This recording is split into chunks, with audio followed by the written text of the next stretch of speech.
Señor mío y Dios mío, creo firmemente que estás aquí, que me ves, que me oyes. Te adoro con profunda reverencia.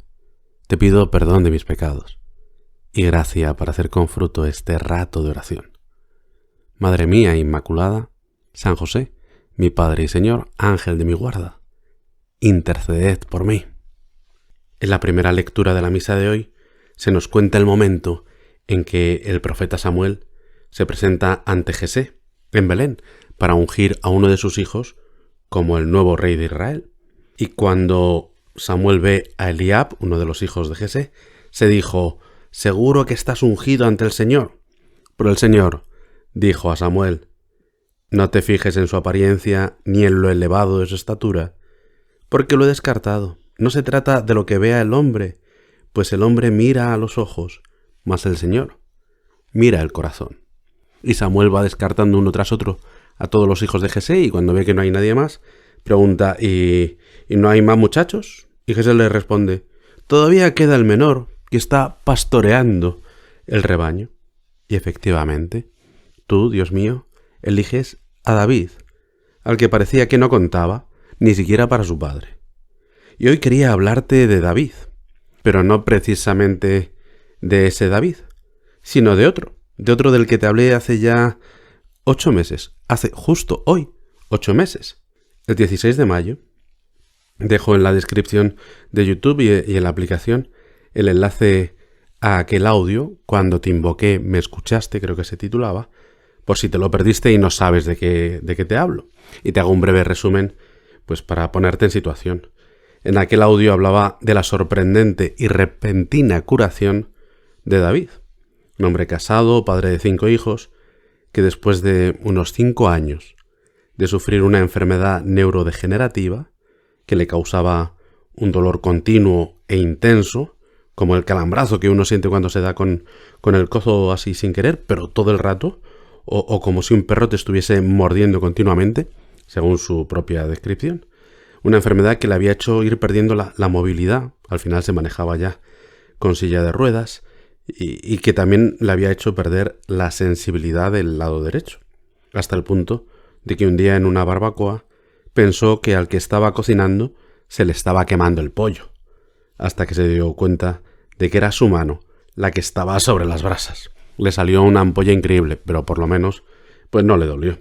Y el caso es que después de que los médicos le hubiesen dicho que ya no había nada más que pudieran hacer, David decidió rezar una novena a Dios a través de la intercesión del venerable siervo de Dios Isidoro Zorzano, uno de los primeros seguidores de San José María en el Opus Dei y que está enterrado en la parroquia de San Alberto Magno de Madrid, al lado de donde vive David.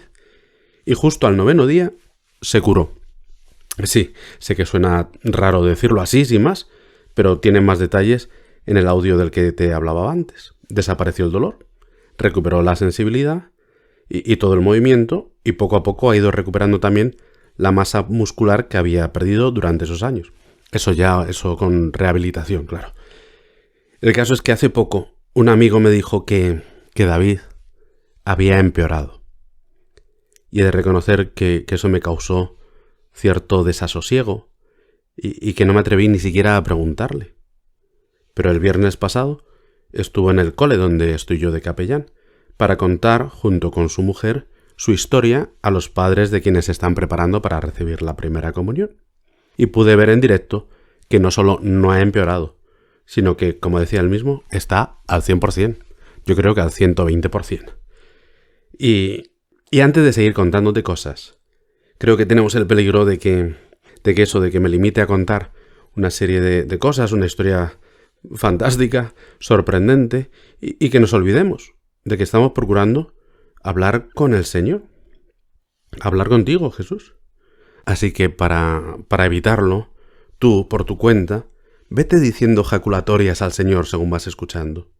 Gracias, Jesús, por tu misericordia. Señor, auméntame la fe. Creo, Señor, pero ayuda a mi incredulidad. O las que el Espíritu Santo te sugiera. En el mensaje de WhatsApp, con el que David invitaba a todo el mundo a rezar aquella novena, a Isidoro decía que lo que había que pedir en el momento de pedir el favor era por curarme y a trabajar. cuando le dijo a su mujer que había decidido rezar una novena, su mujer, Teresa, buena cristiana, le dijo que ella no pensaba rezar ninguna novena. Y ante el desconcierto de David, su mujer le explicó que es que las últimas veces que había rezado una novena por alguien, esa persona había muerto, y que ella prefería tenerle en silla de ruedas a no tenerle. Y al final accedió a rezar la novena con toda la familia, no por fe, sino por acompañamiento, según contaba ella el otro día, con sencillez. Sin embargo, en el tercer día de la novena, la propia Teresa publicaba el siguiente mensaje en su cuenta de Instagram. Una parte de mí se resistía a pedir eso, pedir que se cure. Eso parece ya imposible. Eso pensaba mi torpe cabeza y mi corazón no quería rezar. No sé si os ha pasado. ¿Por qué? No lo sé. Tuve que vencer el miedo a la desilusión, el miedo a que no salga bien, cierta sensación de orgullo, o yo qué sé. Lo cierto es que cuando empecé a rezar, me di cuenta de que necesitaba ser niña de nuevo, ser pequeña, saberme hija querida, y por tanto, saber abandonarme en Dios. Después de 3 días rezando en contra de este corazón duro, se ha abierto a la aventura. Dios tiene una forma de ver, de hacer, muchas veces incomprensibles para una cabeza de ciencias puras, la mía. Pero he llegado a 2 conclusiones. Dios sabe más, y que la oración es de ida y vuelta. Gracias a todos por vuestras oraciones y vuestra fe, mucho más grande que la mía. Me ha impresionado mucho ver la cantidad de gente que se ha unido a esta novena. Gracias de corazón. Y como ya conté en su momento, David se curó de forma instantánea. Pero el favor que le pedía a Isidoro era doble: curarse y a trabajar. Y eso no era tan fácil porque en aquel momento a David le habían concedido ya la incapacidad permanente con un 150% del sueldo. Y cuando consiguió ponerse en contacto con el personal de la Seguridad Social para explicar que se había curado, que quería que le diesen el alta para poder volver a trabajar, quien le atendió trató de hacerle ver que es que no había casilla de milagro en los papeles, y que aunque se hubiese curado, que ya le habían dado la incapacidad permanente, con un 150% del sueldo, que qué necesidad había de cambiar nada. Al final, David consiguió que le diesen el alta. Pero a las 2 semanas recibió una llamada de la jefa de la Seguridad Social de la comunidad autónoma, pidiéndole disculpas, porque había habido un lamentable error y le habían dado de alta y que no se preocupase, que le abonarían los días que había estado de alta y que ya habían subsanado el error. Y David trató de hacerle entender que no había ningún error, que él había pedido voluntariamente el alta, porque se había curado. Como no conseguía convencer a la señora, al final se fue a verla directamente a su oficina y estuvo hablando largo rato con ella. Era una señora a punto ya de jubilarse y decía que en sus 30 y tantos años en el cargo nunca se había encontrado algo semejante. Además que aunque se hubiese curado, ya tenía concedida la incapacidad permanente con el 150% del sueldo. David por fin consiguió convencer a la señora y le dieron el alta. Y ha vuelto al trabajo. Y como comentó con gracia uno de los padres que asistía al testimonio, eso sí que se puede decir que es un auténtico milagro. Otro de los padres que estuvo en la reunión se atrevió a preguntarle si no tenía miedo de que la cosa volviese para atrás. La respuesta de David fue inmediata. No tengo miedo, tengo fe. Eso sí, también al instante, Teresa, su mujer, reconoció con sencillez que ella sí que tiene miedo. David no sabe muy bien por qué el Señor le ha concedido esta gracia, pero es que la mirada de Dios no es nuestra mirada. David ha vuelto al trabajo, a la vida normal, ha conseguido que le den el alta en los distintos departamentos que le han atendido durante su enfermedad, pero ahora es mucho más consciente del valor de lo cotidiano y de las pequeñas cosas, y no se cansa de dar gracias a Dios por poder ducharse solo, por ejemplo. Y aunque me alargue un poco, si quieres para allá aquí tu oración, pero quería contarte otro detalle.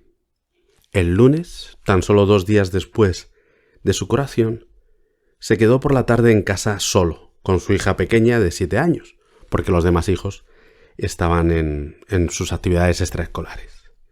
Y le preguntó a su hija qué plan quería que hicieran aquella primera tarde de libertad. ¿Podemos hacer el plan que yo quiera?, preguntó la niña. El que quieras, respondió David, dispuesto a hacer la inversión que hiciera falta. Pues ir a un centro comercial, se imaginaba, o ir al cine a ver una película, o no sé, cualquier otra cosa. Cualquier otra cosa menos lo que le pidió su hija. Papá, ¿podemos pasear por el barrio tomados de la mano? Y así estuvieron, felices, paseando un par de horas tomados de la mano por el barrio. Y como le confesó la niña después a su madre, había sido el mejor plan de su vida.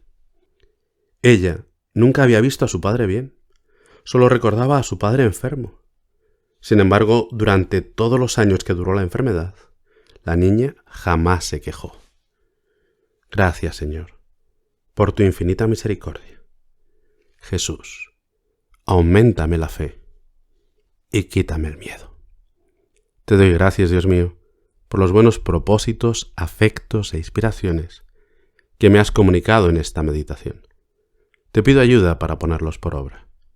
Madre mía Inmaculada, San José, mi Padre y Señor, Ángel de mi guarda, interceded por mí.